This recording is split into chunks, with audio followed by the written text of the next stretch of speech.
Attention Outlook।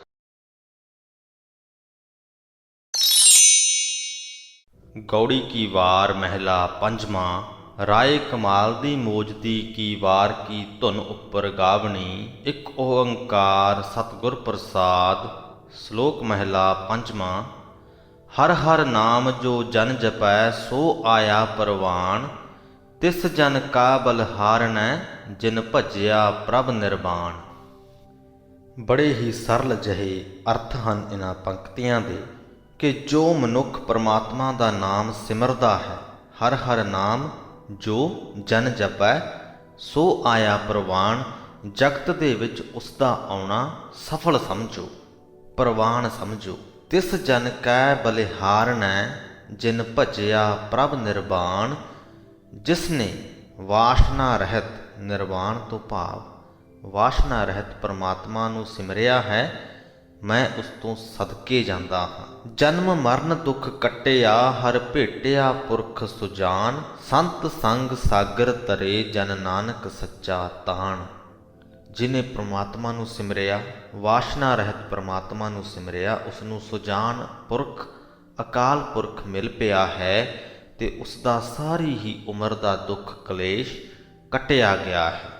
हे दास नानक, उसनूं एक सच्चे प्रभु का ही आसरा है। जन नानक सच्चा तान, तान तो भाव आसरा। उस मनुख नूं सिर्फ ते सिर्फ सच्चे प्रभु का ही आसरा है। उसने सतसंग दे विच रह के संसार समुंदर तर लिया है। महला पंजवां। भलके उठ पराहुणा मेरा घर आवो।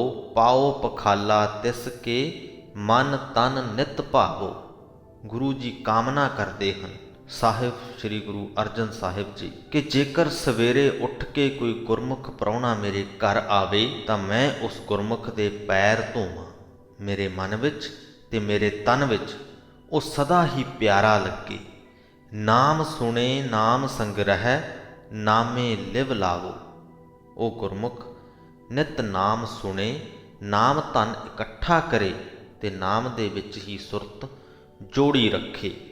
ग्रह धन सब पवित्र होए, हर के गुण गावो। उस दे आउण नाल मेरा सारा ही घर पवित्र हो जाए, मैं भी उहदी बरकत दे नाल प्रभु दे गुण गाण लग जावां। अजिही कामना करन तो बाद गुरु जी कहंदे हन, हर नाम व्यापारी नानका वड भागी पावो। कहंदे हे नानक, अजिहा प्रभु नाम दा वपारी वड्डे भागां दे नाल ही मैनूं मिल सकता है। जेकर परमात्मा ने मेरे भागां दे विच अजिहे नाम दे वपारी दा, अजिहे गुरमुख प्राहुणे दा घर आउणा लिखिया होवे तां ओह जरूर आएगा। चंगे भागां तो बिना इस भाग मैनूं हासिल नहीं हो सकता। पौड़ी। जो तुद भावै सो भला, सच तेरा भाणा। हे सदा थिर रहण वाले परमात्मा, जो मनुख तैनूं भाउंदा है ते जिस मनुख नूं तेरा भाणा भाउंदा है, जो मनुख तैनूं भाउंदा है ते जिस मनुख नूं तेरा भाणा भाउंदा है, ਉਹੀ ਅਸਲ ਦੇ ਵਿੱਚ ਭਲਾ ਮਨੁੱਖ ਹੈ। ਤੂੰ ਸਭ ਮਹਿ ਏਕ ਵਰਤਦਾ, ਸਭ ਮਾਹੇ ਸਮਾਣਾ। ਤੂੰ ਸਾਰੇ ਹੀ ਜੀਵਾਂ ਦੇ ਵਿੱਚ ਇੱਕ ਹੀ ਵਰਤਦਾ ਹੈ, ਤੂੰ ਇੱਕ ਹੀ ਹੈ। तेरे जिड्डा तेरे बराबर दा जां तेरे वर्गा होर कोई नहीं। तू एक ही है, सबना ही जीवां दे विच एक ही वसदा है, सबना दे विच तू एक ही समाया होया है। थान थनंतर रव रहया, जी अंदर जाना। सिर्फ जीवां दे विच ही नहीं, तू हरेक थां विच भी मौजूद है। जीवां दे विच ते तू जानिया ही जांदा है। साध संग मिल पाईऐ मन सच्चे भाणा। उस सदा थिर रहण वाले परमात्मा दा भाणा मन दे विच मन के ते साध संगत दे विच मिल के ही उस परमात्मा नूं लभ्या जा सकदा है। नानक प्रभ शरणागति सद सद कुर्बान। हे नानक, उस प्रभु दी शरण आ, उस तो सदा ही सदके हो। श्लोक महला पंजवां। चेता ई तां चेत साहिब सच्चा सो धनी। हे नानक, ओ मालक प्रभु जो सदा थिर रहण वाला है, जो सदा ही ਸੱਚਾ ਹੈ। ਜੇ ਤੈਨੂੰ ਇਸ ਗੱਲ ਦਾ ਚੇਤਾ ਹੈ ਤਾਂ ਉਸ ਸੱਚੇ ਮਾਲਕ ਪ੍ਰਭੂ ਨੂੰ ਚੇਤ, ਉਹਨੂੰ ਸਿਮਰ, ਉਹਨੂੰ ਆਪਣੇ ਚੇਤੇ ਦੇ ਵਿੱਚ ਪੱਕਾ ਕਰ। ਇੱਥੇ ਹਦਾਇਤ ਇਹ ਹੈ ਕਿ ਇਸ ਗੱਲ ਨੂੰ ਜਾਣਦੇ ਹੋਏ ਜੇ ਤੁਸੀਂ ਪ੍ਰਮਾਤਮਾ ਦਾ ਸਿਮਰਨ ਨਹੀਂ ਕਰ ਰਹੇ ਤਾਂ ਬਹੁਤ ਵੱਡੀ ਭੁੱਲ ਕਰ ਰਹੇ ਹੋ। ਜੇ ਤੁਹਾਨੂੰ ਇਸ ਗੱਲ ਦਾ ਇਲਮ ਹੀ ਨਹੀਂ ਕਿ ਉਹ ਮਾਲਕ ਸੱਚਾ ਹੈ, ਸਦਾ ਕਾਇਮ ਰਹਿਣ ਵਾਲਾ ਹੈ, ਸਭਨਾ ਜੀਵਾਂ ਦਾ ਮਾਲਕ ਹੈ, ਜੇਕਰ ਤੁਹਾਨੂੰ ਇਸ ਗੱਲ ਦਾ ਇਲਮ ਨਹੀਂ ਤੇ ਤੁਸੀਂ ਪਰਮਾਤਮਾ ਦਾ ਸਿਮਰਨ ਨਹੀਂ ਕਰ ਰਹੇ ਤਾਂ ਤੁਸੀਂ ਗੁਨਹਗਾਰ ਨਹੀਂ ਹੋ। ਪਰ ਜੇਕਰ ਤੁਹਾਨੂੰ ਇਸ ਗੱਲ ਦਾ ਭਲੀ ਭਾਂਤ ਇਲਮ ਹੈ ਫਿਰ ਵੀ ਪਰਮਾਤਮਾ ਦਾ ਸਿਮਰਨ ਨਹੀਂ ਕਰਦੇ ਤਾਂ ਕਿਤੇ ਨਾ ਕਿਤੇ ਉਸ ਰੱਬ ਦੇ ਗੁਨਹਗਾਰ ਹੋ ਜਾਂਦੇ ਹੋ। ਸੋ ਚੇਤਾ ਹੀ ਤਾਂ ਚੇਤ, ਜੇ ਸਾਡੇ ਚੇਤਿਆਂ ਦੇ ਵਿੱਚ ਹੈ, ਜੇ ਸਾਨੂੰ ਪਤਾ ਹੈ ਕਿ ਉਹ ਮਾਲਕ ਪ੍ਰਭੂ ਸਦਾ ਕਾਇਮ ਰਹਿਣ ਵਾਲਾ ਹੈ ਤਾਂ ਸਾਨੂੰ ਉਸ ਮਾਲਕ ਪ੍ਰਭੂ ਨੂੰ ਚੇਤਣਾ ਵੀ ਚਾਹੀਦਾ ਹੈ, ਸਿਮਰਨਾ ਵੀ ਚਾਹੀਦਾ ਹੈ। ਨਾਨਕ ਸਤਿਗੁਰ ਸੇਵ ਚੜ੍ਹ ਬੋਹਿਤ ਭੌਜਲ ਪਾਰ ਪਉ। ਬੋਹਿਤ ਤੋਂ ਭਾਵ ਜਹਾਜ਼। ਹੈ ਨਾਨਕ ਗੁਰੂ ਦੇ ਹੁਕਮ ਵਿੱਚ ਤੁਰ, ਗੁਰੂ ਦੇ ਹੁਕਮ ਰੂਪੀ ਜਹਾਜ਼ ਤੇ ਚੜ੍ਹ ਕੇ ਇਹ ਜੋ ਭਵਜਲ ਹੈ, ਇਹ ਜੋ ਸੰਸਾਰ ਸਮੁੰਦਰ ਹੈ, ਇਹਦੇ ਤੋਂ ਪਾਰ ਲੰਘ ਜਾ। ਮਹਿਲਾ ਪੰਜਵਾਂ। ਵਾਊ ਸੰਦੇ ਕੱਪੜੇ ਪਹਿਰੈ ਗਰਭ ਗਵਾਰ। ਨਾਨਕ ਨਾਲ ਨਾ ਚੱਲਣੀ ਜਲ ਬਲ ਹੋਏ ਸ਼ਾਰ। ਵਾਊ ਸੰਦੇ ਤੋਂ ਭਾਵ ਹਵਾ ਵਰਗੇ ਬਰੀਕ, ਸੋਹਣੇ ਸੋਹਣੇ ਬਾਰੀਕ। ਗੁਰੂ ਜੀ ਕਹਿੰਦੇ ਕਿ ਮੂਰਖ ਮਨੁੱਖ ਸੋਹਣੇ ਸੋਹਣੇ ਬਰੀਕ ਕੱਪੜੇ ਬੜੀ ਆਕੜ ਦੇ ਨਾਲ ਪਹਿਨਦਾ ਹੈ, ਬੜੇ ਹੰਕਾਰ ਦੇ ਨਾਲ ਪਹਿਨਦਾ ਹੈ। ਵਾਊ ਸੰਦੇ ਕੱਪੜੇ ਪਹਿਰੈ ਗਰਭ ਗਵਾਰ। ਗਰਭ ਤੋਂ ਭਾਵ ਹੰਕਾਰ ਤੇ ਗਵਾਰ ਤੋਂ ਭਾਵ ਮੂਰਖ। ਪਰ ਇਹ ਗੱਲ ਚੇਤੇ ਨਹੀਂ ਰੱਖਦਾ ਕਿ ਮਰਨ ਤੇ ਇਹ ਕੱਪੜੇ ਸੜ ਕੇ ਸੁਆਹ ਹੋ ਜਾਣੇ ਨੇ, ਨਾਲ ਨਹੀਂ ਜਾਣੇ। ਪੌੜੀ। ਸੇਈ ਉਬਰੇ ਜੱਗੈ ਵਿੱਚ ਜੋ ਸੱਚੈ ਰੱਖੇ। ਇਸ ਜਗਤ ਦੇ ਵਿੱਚ ਵਿਕਾਰਾਂ ਤੋਂ ਉਹੀ ਬਚ ਸਕੇ ਹਨ, ਉਹੀ ਮਨੁੱਖ ਬਚੇ ਹਨ ਜਿਨ੍ਹਾਂ ਨੂੰ ਸੱਚੇ ਪ੍ਰਭੂ ਨੇ ਆਪ ਇਹਨਾਂ ਵਿਕਾਰਾਂ ਤੋਂ ਬਚਾ ਕੇ ਰੱਖਿਆ ਹੈ। ਜੋ ਸੱਚਾ ਰੱਖੇ। ਮੂੰਹੇ ਡਿਠੈ ਤਿਨਕੈ ਜੀਵੀਐ ਹਰ ਅੰਮ੍ਰਿਤ ਚੱਖੇ। ਤੇ ਅਜਿਹੇ ਮਨੁੱਖ ਜਿਨ੍ਹਾਂ ਨੂੰ ਉਸ ਪ੍ਰਮਾਤਮਾ ਨੇ ਆਪ ਵਿਕਾਰਾਂ ਵੱਲੋਂ ਬਚਾ ਕੇ ਰੱਖਿਆ ਹੈ, ਅਜਿਹੇ ਮਨੁੱਖਾਂ ਦਾ ਮੁੱਖ ਤੱਕ ਕੇ ਅਸਲ ਜੀਵਨ ਜਿਉਇਆ ਜਾਂਦਾ ਹੈ। ਅਸਲ ਜ਼ਿੰਦਗੀ ਕੀ ਹੁੰਦੀ ਹੈ, ਅਜਿਹੇ ਇਨਸਾਨਾਂ ਦੀ, ਅਜਿਹੇ ਮਨੁੱਖਾਂ ਦੇ ਦਰਸ਼ਨ ਕਰਕੇ ਸਾਨੂੰ ਪਤਾ ਚੱਲਦਾ ਹੈ। ਮੂੰਹ ਡਿਠੈ ਤਿਨਕੈ ਜੀਵੀਐ ਹਰ ਅੰਮ੍ਰਿਤ ਚੱਖੇ। ਉਹਨਾਂ ਦਾ ਦਰਸ਼ਨ ਕਰ ਲੈਣਾ ਪ੍ਰਮਾਤਮਾ ਦੇ ਨਾਮ ਅੰਮ੍ਰਿਤ ਨੂੰ ਚੱਖ ਲੈਣ ਦੇ ਬਰਾਬਰ ਹੈ। ਕਾਮ ਕ੍ਰੋਧ ਲੋਭ ਮੋਹ ਸੰਗ ਸਾਧਾਂ ਪੱਖੇ। ਅਜਿਹੇ ਸਾਧ ਜਨਾਂ ਦੀ ਸੰਗਤ ਦੇ ਵਿੱਚ ਰਹਿ ਕੇ ਕਾਮ ਕ੍ਰੋਧ ਲੋਭ ਮੋਹ ਆਦਿ ਵਿਕਾਰ ਨਾਸ ਹੋ ਜਾਂਦੇ ਹਨ। ਭਾਵ ਕਿ ਜਿੱਥੇ ਇਸ ਪ੍ਰਕਾਰ ਦੇ ਸਾਧ ਜਨਾਂ ਦੀ ਸੰਗਤ ਹੋਵੇ ਉੱਥੇ ਇਹ ਵਿਕਾਰ ਨੇੜੇ ਨਹੀਂ ਟੁੱਕਦੇ। ਕਰ ਕਿਰਪਾ ਪ੍ਰਭ ਆਪਣੀ ਹਰ ਆਪ ਪਰਖੇ। ਇਹ ਸੁਭਾਗ, ਇਹਨਾਂ ਵਿਕਾਰਾਂ ਤੋਂ ਬਚੇ ਰਹਿਣ ਦਾ ਸੁਭਾਗ ਕਿਸੇ ਵੱਡੇ ਭਾਗਾਂ ਵਾਲੇ ਮਨੁੱਖਾਂ ਨੂੰ ਮਿਲਦਾ ਹੈ। ਉਹਨਾਂ ਨੂੰ ਜਿਨ੍ਹਾਂ ਤੇ ਉਹ ਪ੍ਰਮਾਤਮਾ ਆਪ ਕਿਰਪਾ ਕਰੇ, ਉਹਨਾਂ ਦੀ ਪਰਖ ਕਰੇ ਤੇ ਉਹਨਾਂ ਨੂੰ ਪ੍ਰਵਾਨ ਕਰ ਲਏ। ਕਰ ਕਿਰਪਾ ਪ੍ਰਭ ਆਪਣੀ ਹਰ ਆਪ ਪਰਖੇ। ਨਾਨਕ ਚਲਤ ਨਾ ਜਾਪਨੀ ਕੋ ਸਕੈ ਨਾ ਲਖੇ। ਕਿਹਦੇ ਤੇ ਇਹ ਕਿਰਪਾ ਹੋਏਗੀ, ਕਿਹਦੇ ਤੇ ਨਹੀਂ ਹੋਏਗੀ, ਇਹ ਕੌਤਕ, ਇਹ ਤਮਾਸ਼ਾ ਉਸ ਪਰਮਾਤਮਾ ਦਾ ਹੈ। ਇਹਨੂੰ ਉਹ ਪਰਮਾਤਮਾ ਹੀ ਸਮਝਦਾ ਹੈ। ਜੀਵ ਦੇ ਵਸ ਵਿੱਚ ਨਹੀਂ ਕਿ ਉਹ ਇਸ ਕੌਤਕ ਨੂੰ ਸਮਝ ਸਕੇ। ਨਾਨਕ ਚਲਤ ਨਾ ਜਾਪਣੀ, ਚਲਤ ਨਾ ਜਾਪਣੀ ਤੋਂ ਭਾਵ ਤਮਾਸ਼ੇ ਨੂੰ ਨਾ ਸਮਝ ਸਕਣਾ। ਕੋ ਸਕੈ ਨਾ ਲਖੇ, ਕੋਈ ਜੀਵ ਨਹੀਂ ਸਮਝ ਸਕਦਾ ਉਸ ਪਰਮਾਤਮਾ ਦੇ ਰੰਗ ਤਮਾਸ਼ਿਆਂ ਨੂੰ। ਅਸੀਂ ਜੀਵ ਇਹਨਾਂ ਰੰਗ ਤਮਾਸ਼ਿਆਂ ਨੂੰ ਸਿਰਫ ਵੇਖ ਸਕਦੇ ਹਾਂ, ਮਾਣ ਸਕਦੇ ਹਾਂ। ਇਹਨਾਂ ਦੇ ਬਾਰੇ 'ਚ ਕੋਈ ਅੰਦਾਜ਼ਾ ਨਹੀਂ ਲਗਾ ਸਕਦੇ, ਇਹਨਾਂ ਨੂੰ ਕੋਈ ਬਿਆਨ ਨਹੀਂ ਕਰ ਸਕਦੇ। ਸ਼ਲੋਕ ਮਹਿਲਾ ਪੰਜਵਾਂ। ਨਾਨਕ ਸੋਈ ਦਿਨਸ ਸੁਹਾਵੜਾ ਜਿਤ ਪ੍ਰਭ ਆਵੈ ਚਿੱਤ। ਜਿਤ ਦਿਨ ਵਿਸਰੈ ਪਾਰ ਬ੍ਰਹਮ ਫਿੱਟ ਭਲੇਰੀ ਰੁੱਤ। ਹੈ ਨਾਨਕ ਉਹੀ ਦਿਨ ਚੰਗਾ ਹੈ, ਸੋਹਣਾ ਹੈ, ਸੁਹਾਵਣਾ ਹੈ, ਜਿਸ ਦਿਨ ਪਰਮਾਤਮਾ ਮਨ ਵਿੱਚ ਵਸੇ, ਜਿਸ ਦਿਨ ਪਰਮਾਤਮਾ ਚੇਤੇ ਦੇ ਵਿੱਚ ਰਵੇ। ਤੇ ਜਿਸ ਦਿਨ ਪਰਮਾਤਮਾ ਵਿਸਰ ਜਾਏ, ਜਿਤ ਦਿਨ ਵਿਸਰੈ ਪਾਰ ਬ੍ਰਹਮ, ਫਿੱਟ ਭਲੇਰੀ ਰੁੱਤ। ਉਹ ਰੁੱਤ, ਉਹ ਸਮਾਂ ਫਿਟਕਾਰ ਯੋਗ ਤੇ ਮੰਦਾ ਸਮਝੋ। ਮਹਿਲਾ ਪੰਜਵਾਂ। ਨਾਨਕ ਮਿਤਰਾਈ ਤਿਸ ਸਿਓ, ਸਭ ਕਿਛ ਜਿਸ ਕੈ ਹਾਥ। ਹੇ ਨਾਨਕ, ਉਸ ਪ੍ਰਭੂ ਨਾਲ ਦੋਸਤੀ ਪਾਣੀ ਚਾਹੀਦੀ ਹੈ, ਸਭ ਕੁਝ ਜਿਹਦੇ ਹੱਥ ਵੱਸ ਹੈ।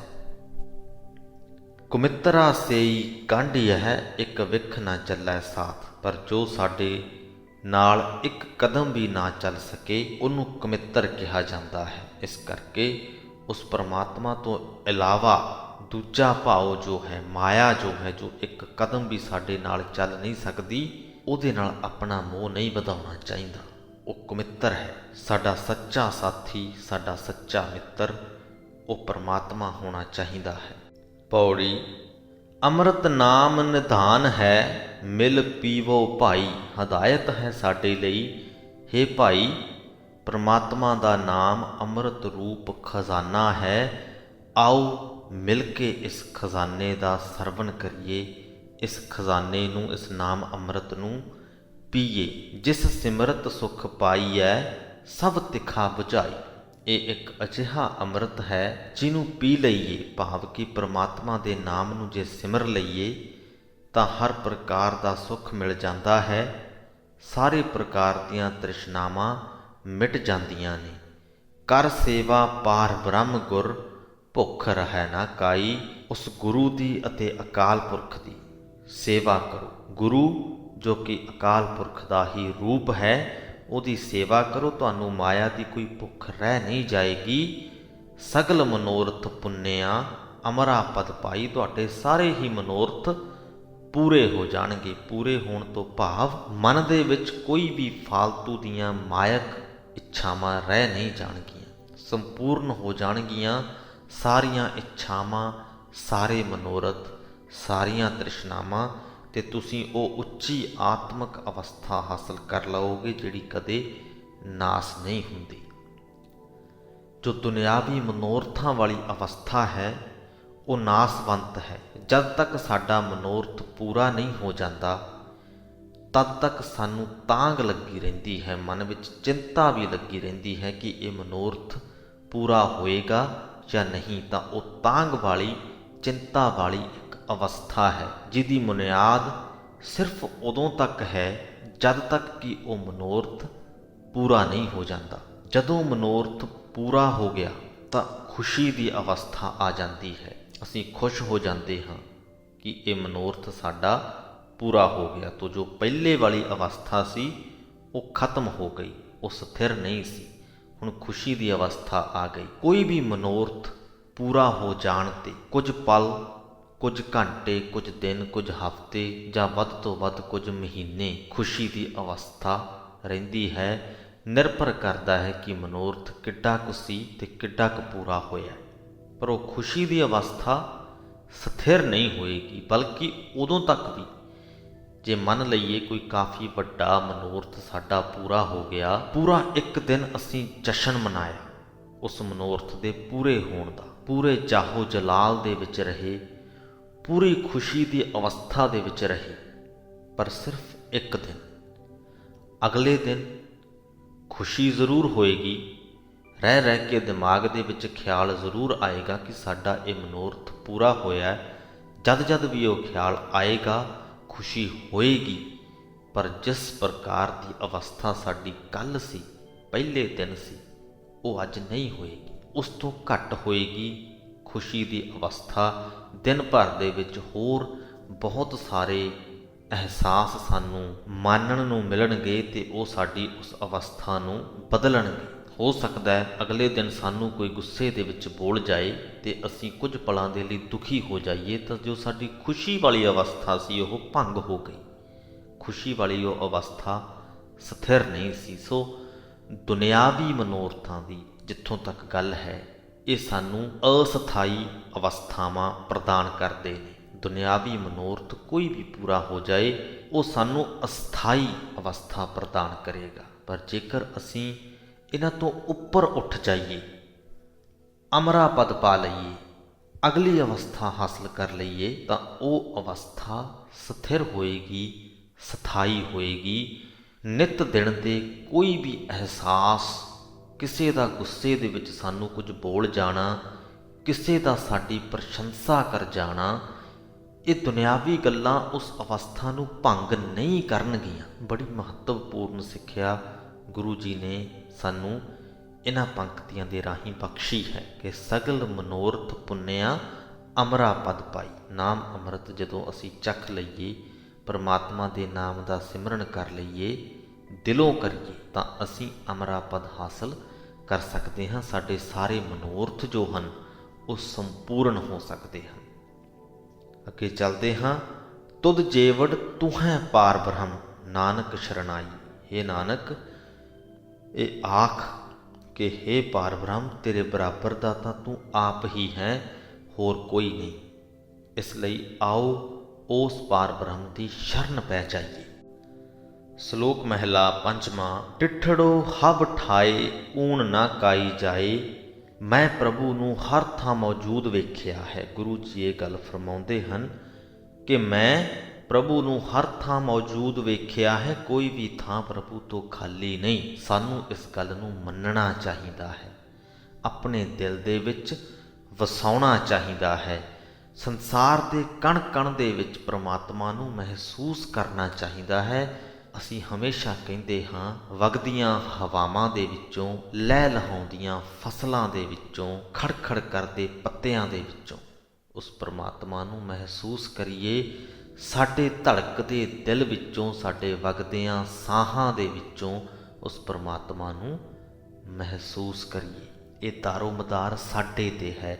ਅਸੀਂ ਚਾਹੀਏ ਤੇ ਮਹਿਸੂਸ ਕਰ ਸਕਦੇ ਹਾਂ। ਉਹ ਤੇ ਸਾਡੇ ਸਦਾ ਹੀ ਅੰਗ ਸੰਗ ਹੈ, ਸਦਾ ਹੀ ਸਾਡੇ ਨਾਲ ਹੈ।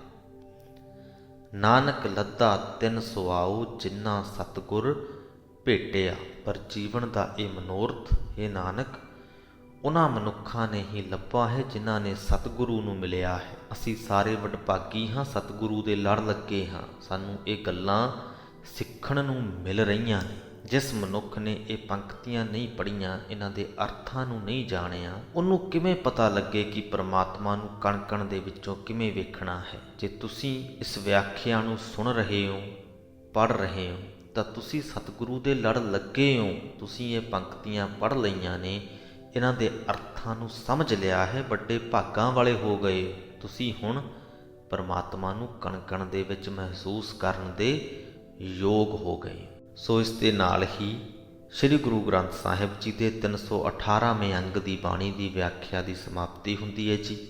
ਪ੍ਰਮਾਤਮਾ ਦੇ ਲੜ ਲੱਗਣ ਦੀਆਂ ਹਦਾਇਤਾਂ ਗੁਰੂ ਜੀ ਨੇ ਵਾਰ-ਵਾਰ ਅੱਜ ਦੀ ਬਾਣੀ ਦੇ ਵਿੱਚ ਕੀਤੀਆਂ। ਗੁਰੂ ਅਰਜਨ ਸਾਹਿਬ ਨੇ ਇਹ ਕਾਮਨਾ ਵੀ ਕੀਤੀ ਕਿ ਕੋਈ ਗੁਰਮੁਖ ਪ੍ਰਾਹੁਣਾ ਉਹਨਾਂ ਦੇ ਘਰ ਆਵੇ, ਜੀ ਦੀ ਬਰਕਤ ਦੇ ਨਾਲ ਉਹ ਵੀ ਪ੍ਰਮਾਤਮਾ ਦਾ ਨਾਮ ਜਪ ਸਕਣ। ਇੱਕ ਗੱਲ ਇਹ ਵੀ ਆਈ ਕਿ ਜੇਕਰ ਸਾਡੇ ਮਨ ਦੇ ਵਿੱਚ ਇਸ ਗੱਲ ਦਾ ਇਲਮ ਹੈ ਕਿ ਪ੍ਰਮਾਤਮਾ ਸੱਚਾ ਮਾਲਕ ਹੈ, ਸਦਾ ਕਾਇਮ ਰਹਿਣ ਵਾਲਾ ਹੈ, ਤਾਂ ਸਾਨੂੰ ਉਸ ਪ੍ਰਮਾਤਮਾ ਦਾ ਨਾਮ ਵੀ ਸਿਮਰਨਾ ਚਾਹੀਦਾ ਹੈ। ਜਿਸ ਦਿਨ ਅਸੀਂ ਪ੍ਰਮਾਤਮਾ ਦਾ ਨਾਮ ਸਿਮਰੀਏ, ਪ੍ਰਮਾਤਮਾ ਨੂੰ ਚੇਤੇ ਵਿੱਚ ਰੱਖੀਏ, ਉਹੀ ਦਿਨ ਸੁਹਾਵਣਾ ਮੰਨੀਏ। ਨਹੀਂ ਤੇ ਜਿਸ ਦਿਨ ਪ੍ਰਮਾਤਮਾ ਵਿਸਰ ਜਾਏ, ਉਹ ਭੈੜੀ ਰੁੱਤ ਹੀ ਮੰਨੀ ਜਾ ਸਕਦੀ ਹੈ।